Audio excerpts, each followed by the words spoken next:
Hello friends, welcome to decode exam defence. मैं मिर्जा एहतशाम बेग, आपका maths educator. आज आपके साथ previous year mathematics paper discuss करने जा रहा हूं, specially for NDA and air force X. क्यों? क्योंकि आप सभी को पता है कि अभी अभी हमारा एयर फोर्स एक्स का एक्स और वाई का रिजल्ट डिक्लेयर हुआ है और हमारे काफी एस्पिरेंट्स जो थे वो क्लियर कर गए। Now it's up to the second stage. अब हमें ये जानना है कि उनमें किस तरीके के सवाल आए थे और किस तरीके से सवाल पूछे जाते। तो इसी के रिगार्डिंग हमने प्रीवियस ईयर क्वेश्चन पेपर को प्रैक्टिस में लाने का सोचा है। जैसा कि लास्ट क्लास में आपने देखा था, हमने 2017 का पेपर कराया था। इस बार हम आपको 2015 का पेपर कराने जा रहे हैं। उनके कुछ क्वेश्चंस हैं, देखिए, करते रहिए, प्रैक्टिस जारी रहेगी। सबसे इंपॉर्टेंट बात क्या है? मेथड। मेथड अगर आप सीख गए जो मैं आपको बताने जा रहा हूं, तो आप सभी क्वेश्चंस कर ले जाएंगे। Watch my method, just share this video and subscribe our YouTube channel. चलिए देखते हैं हम अपने पहले सवाल की तरफ। और हमारा पहला सवाल कह रहा है कि card is drawn from a well shuffled pack. यानी इसका मतलब है ये सवाल आपका किससे? प्रोबेबिलिटी से। और प्रोबेबिलिटी एक इंपॉर्टेंट रोल प्ले करता है आपके एग्जाम में।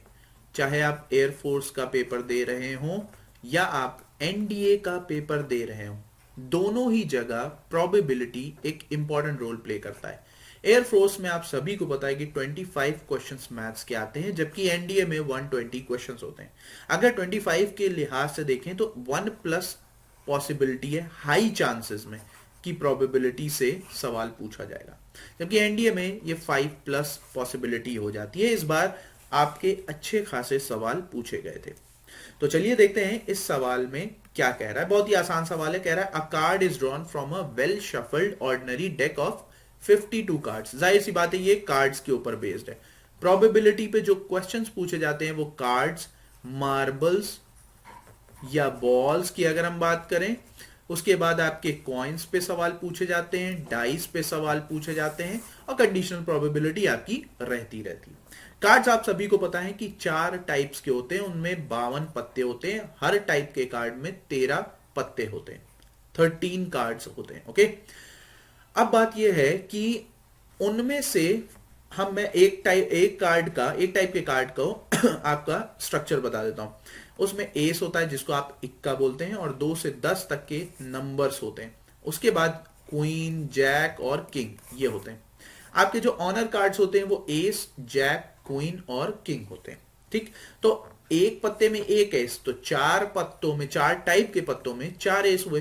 तो पॉसिबिलिटी क्या हुई? कोई एक ही पत्ता तो ड्रॉ किया जा रहा है, तो sample point upon sample space is the probability.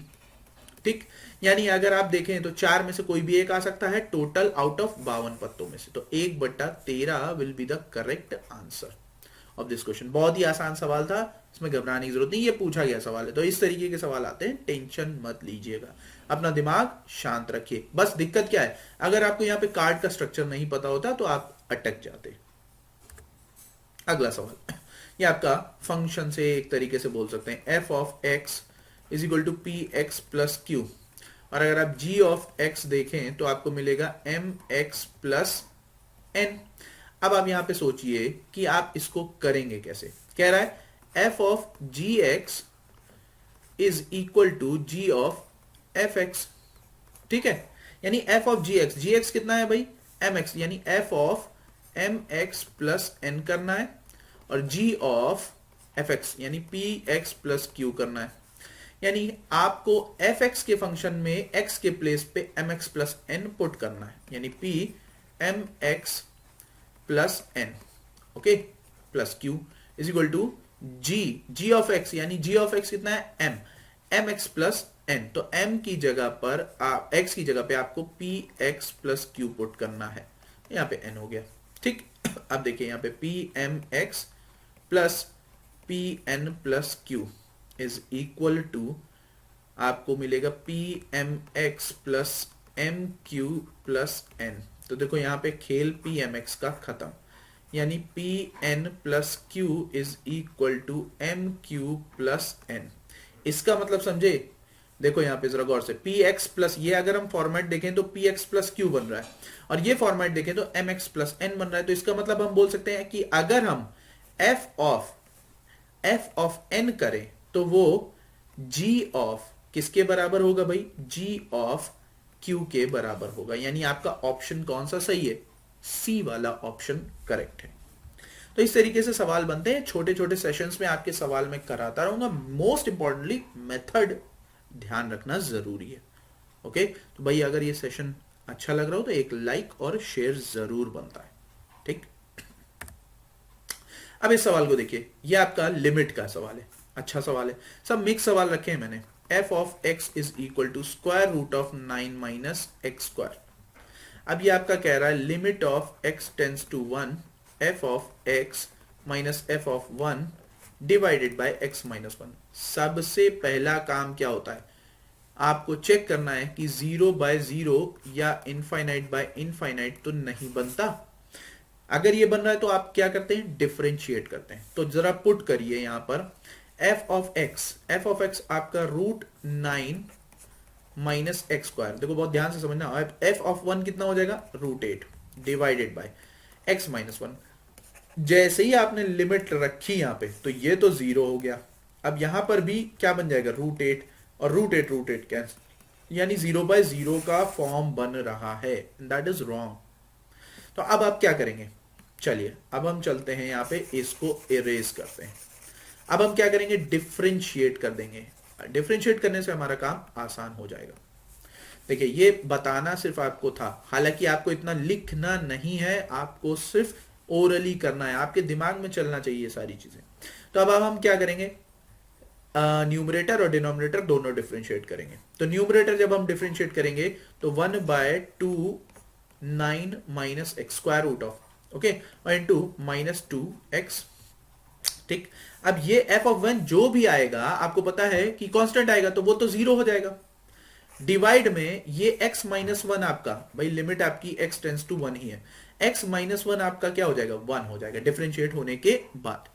अब यहां पे देखो 2 का किस्सा खत्म, यहां पे minus x upon under root of minus 9 minus x square. अब आप लगाएंगे क्या, लिमिट, क्योंकि काम आसान। तो देखिए माइनस 1 अपॉन रूट 8 यानी माइनस 1 बाय 2 रूट 2 आंसर मिलेगा। इस तरीके के सवाल आते हैं, आपको दिमाग में करना है, आपको दिमाग में सॉल्व करना है। कोशिश करिए कि इस तरीके से अटेम्प्ट करें। ओके चलिए अगला सवाल आप देख सकते हैं, बहुत ही आसान है, पर यहां पर आपको लॉजिक लगाना है। कह रहा है sine x plus pi by 6 और cos x plus pi by 6। अब ये क्या करोगे, कह रहा है find the maximum value of this function, यानी इस फंक्शन की आपके मैक्सिमम वैल्यू चाहिए in the interval. Specifically mention है रेंज 0 से पाई बाय 2, यानी कौन सा क्वाड्रेंट, फर्स्ट क्वाड्रेंट। चलो हमें यहां पे जाहिर सी बात है x की वैल्यू बतानी है। अब दिक्कत ये है कि अगर आप इसको ओपन करेंगे sign A cos B plus cos A sine B sine cos A cos B minus sign A sine B, हो तो जाएगा नो डाउट, लेकिन आपको इतना करने की जरूरत नहीं है। आपको अपना दिमाग एडजस्टमेंट नेचर के अकॉर्डिंग जाना पड़ेगा। एडजस्टमेंट नेचर क्या कहता है, याद करो जब कभी भी साइन ए और कॉस ए के फॉर्म को दिया जाए तो आप उसको साइन ए प्लस बी का फॉर्म बना सकते हैं, क्योंकि आप यहां पर ओपन भी करेंगे तब भी घूम के आपका वही फॉर्म बनेगा, क्योंकि साइन पाई बाय 6 और कॉस पाई बाय 6 की वैल्यू जनरेट की जा सकती है। तो हम क्या करेंगे, हम यहां पर रूट 2 से मल्टीप्लाई और डिवाइड कर देंगे पूरे ब्रैकेट को। क्यों किया ऐसा, चलो देखते हैं। रूट 2 कॉमन ले लिया, अब देखो 1/√2 sign pi bye sorry x plus pi by 6। Okay just a minute,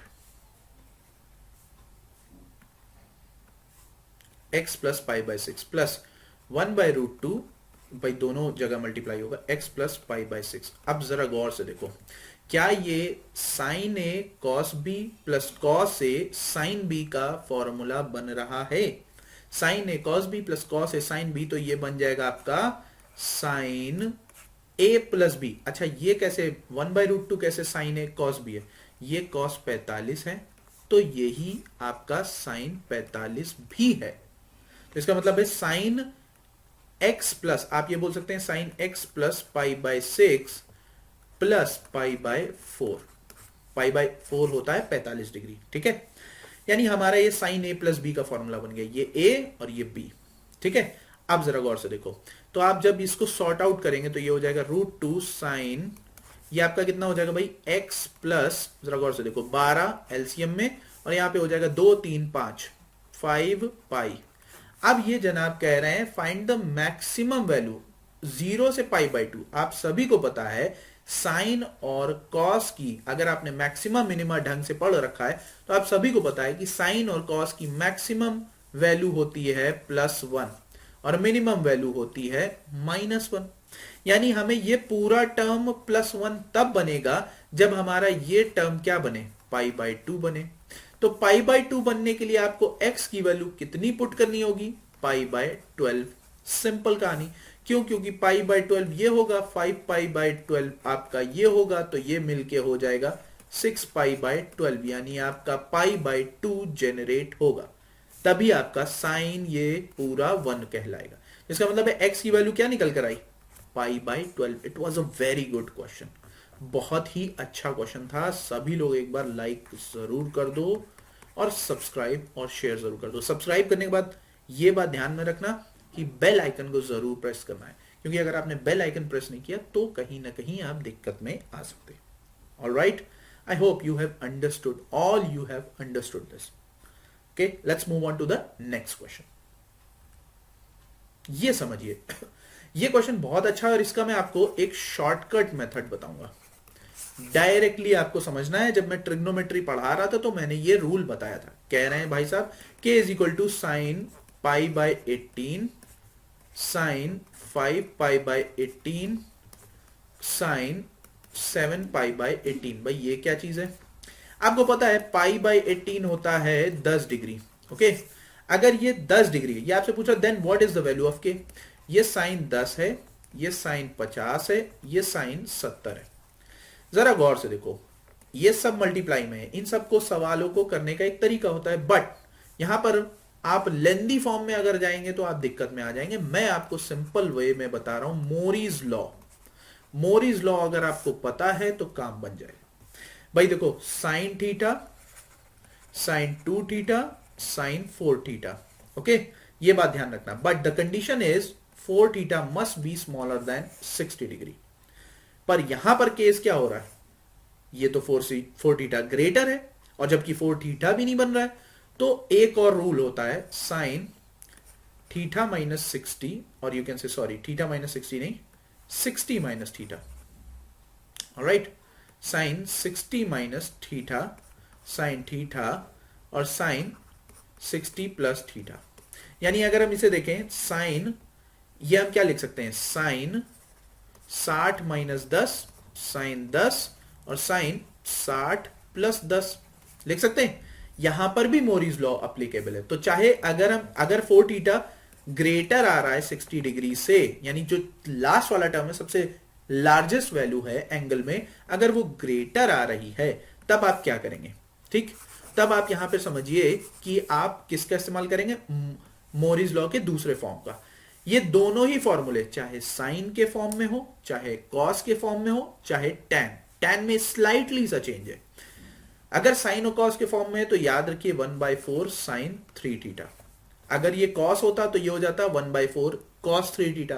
but अगर टैन होता तो ये 1/4 नहीं दिखाई देता, क्योंकि जब आप साइन और कॉस को डिवाइड करेंगे तो एलिमिनेट हमेशा कांस्टेंट पार्ट होगा, ठीक। वो जाहिर सी बात है टैन बन जाएगा, बट एलिमिनेट कांस्टेंट पार्ट होगा। तो हम यहां पे डायरेक्टली लिखेंगे, ये इतना मैंने आपको समझाने के लिए बताया। तो इसका मतलब जो थीटा की वैल्यू है वो कितनी है, 10, यानी 1/4 साइन 30, क्योंकि 10 से गुणा करोगे तो साइन 30 आ जाएगा, और साइन 30 की वैल्यू 1/2 होती है। इसका मतलब आंसर 1/8 आएगा। Your C option correct. इस क्वेश्चन को आप ओरली कर सकते थे अगर आपको मोरीज लॉ पता होता। अगेन बहुत ही तगड़ा और बहुत ही अच्छा सवाल, तो भाई एक लाइक बनता जरूर है। याद करिए, ये सवाल रिपीट हुआ था आपका, ये सवाल रिपीट हुआ है 2019 में मेरे ख्याल से, if I am not wrong. उन्होंने क्या किया, उन्होंने इस फॉर्म में दिया 10, 50 और 70। बस आप क्या है, अटक जाते हैं इसके अंदर। तो ये बात ध्यान में रखिएगा। ओके, चलिए चलते हैं नेक्स्ट सवाल की तरफ। अगला सवाल देखिए, ये भी अच्छा सवाल है। कह रहा है sine alpha plus sine beta. देखो ट्रिग्नोमेट्री से इस बार बहुत ज्यादा सवाल है। Cos alpha plus cos beta. अब इसको कैसे करोगे? तो यहां पर हम लगाएंगे साइन सी प्लस डी और cos C plus cos D. Okay, यानी साइन सी प्लस डी क्या होता है? 2 sine C plus D by 2 into cos C minus D by 2। Similarly 2 cos c plus d by 2 cos c minus d by 2। तो देखो यहां पे cos का किस्सा खत्म, 2 का किस्सा खत्म, final answer tan alpha plus beta by 2। तो आपका उत्तर जो आया वो ऑप्शन ए कहलाया। Are we clear? चलिए, मेरे ख्याल से सभी लोगों को क्लियर हो गया होगा। बहुत ही आसान सवाल था, एक क्लिक में करने वाला क्वेश्चन था। तो एक बार सभी लोग शेयर और लाइक दबा के कर दीजिए, ठोक दीजिए। चलिए देखते हैं हम अगले सवाल की तरफ। और ये हमारा अगला सवाल क्या कह रहा है? कह रहा है if sine theta is equal to 3 sine theta plus 2 alpha. तो आपसे पूछ रहा है tan theta plus alpha plus 2 tan alpha की वैल्यू बताइए। ओके, अब हम इसको करेंगे कैसे? देखो यहाँ पे थोड़ा सा ट्रिकी सिचुएशन बन रही है, पर यहाँ पर आपके दिमाग क्या घूमना चाहिए कि आप फॉर्मूला किसका लगाएं? साइन ए प्लस बी का। अब यहाँ पर आप क्या कर सकते हो? यहाँ पर आप एक कंडीशन ले सकते हो कि alpha plus theta minus alpha, ठीक, इज इक्वल टू 3 साइन, आप यहाँ पे कर सकते हो alpha plus theta plus alpha. Okay, यहाँ पर हो गया। अब दोनों जगह सेम है, देखो कट पिट जाएगा। कैसे? आप इसको मान लो ए, इसको मान लो, सॉरी माफ करिएगा, हम इसको मान लेंगे ए। ओके, वरना फिर दिक्कत में आ जाएंगे। इसको ए, इसको बी, अगेन इसको ए, इसको बी, क्योंकि सिमिलर हो जाएगा। साइन ए, ठीक है, cos B minus cos A sine B, alright, is equal to 3 sine A cos B plus cos A sine B. Okay, अब हमारे पास ये चीजें हो गई। अब हमें क्या करना है? डिवाइड करना है दोनों साइड को। क्यों डिवाइड करना है? क्योंकि साइन और कॉस है, हमें क्या बनाना है? tan बनाना है। तो tan बनाने के लिए हमें क्या, किससे डिवाइड करना होगा? cos alpha plus sorry beta मेरे दिमाग में आता है जैसे ही अल्फा की बात करूं, ठीक है। थीटा है यहाँ पे, आप लोग इसे ध्यान से समझिएगा। अल्फा प्लस थीटा इनटू आप cos, आप किससे करेंगे भाई? सिंपल सी बात है, cos अल्फा से आप डिवाइड करेंगे, ठीक। तो जब आपने यहाँ पे cos अल्फा प्लस थीटा, तो ये बन जाएगा tan alpha plus theta. Okay, और cos अल्फा गया माइनस। अब देखिए हम यहाँ पे बॉर्डर बना देते हैं ताकि आपको समझ में आए। अब यहाँ पर आपका बनेगा क्या भाई? जरा गौर से देखो cos अल्फा प्लस थीटा आपका ये गया, अब ये बन जाएगा क्या? tan alpha is equal to thrice. अब देखो ये कट जाएगा तो ये आपका बन जाएगा tan alpha plus theta. Okay, और ये cos चला जाएगा प्लस, अब cos कट जाएगा तो क्या बनेगा? tan alpha. तो देखो हमारा सब किस में हो गया? tan अल्फा प्लस थीटा और tan अल्फा में हो गया। Is that clear? अब हम क्या करेंगे? अब हम यहां पर खेल शुरू करेंगे। मेरे ख्याल से ये कलर विजिबल नहीं है। ओके, चलिए देखिए, तो यहां पर आपको इजी वे में आपको चीजें मिल जाएंगी, ठीक। देखो यहां पर अब आप tan अल्फा प्लस थीटा को एक साथ कर लोगे तो ये हो जाएगा आपका 2 tan अल्फा प्लस, यहाँ पे आप जब इज इक्वल टू लेके आओगे तो ये हो जाएगा 2 tan अल्फा प्लस थीटा, और ये 3 tan थीटा उधर हो जाएगा किसके भाई? सिंपल सी बात है, ये 3 tan थीटा आपका किसके? प्लस 4, भाई जाहिर सी बात है 4 tan थीटा tan अल्फा, ठीक। यहां पर आपका हो गया, यानी अब ये 0 के बराबर, तो आपका ये 2 गया। देखिए यहां पर आपका सिंपल फॉर्म बना जा रहा है tan alpha plus theta plus 2 tan alpha किसके बराबर? 0 0 0 के बराबर। ये बहुत ही आसान सवाल था, लेकिन बहुत ही ट्रिकी भी था और बहुत अच्छा सवाल था। तो भाई सभी लोग एक बार लाइक जरूर कर दीजिए, और इसके बाद का जो सवाल है वो आपके लिए होमवर्क है। I want everybody must answer the question of that homework one। इस होमवर्क वाले क्वेश्चन का आंसर आप मुझे कमेंट में लिख कर जरूर देंगे, क्योंकि देखिए मैंने आपको प्रैक्टिस करवा दी। अब बारी किसकी है? आपकी। आप कैसे प्रैक्टिस कर रहे हैं बस वो मैं जानना चाह रहा हूं। आप रिप्लाई करेंगे तो पता चलेगा कि आप प्रैक्टिस कर रहे हैं। ठीक है, so that's it from my side guys. I hope you have enjoyed this session. अगर आप सभी को समझ में आया तो आप इस चैनल को लाइक शेयर जरूर कर सकते हैं और टेलीग्राम चैनल भी ज्वाइन कर सकते हैं। And yes, don't forget to press the bell icon. Okay, so till then thank you, बने रहिए डी कोड पे। जय हिंद।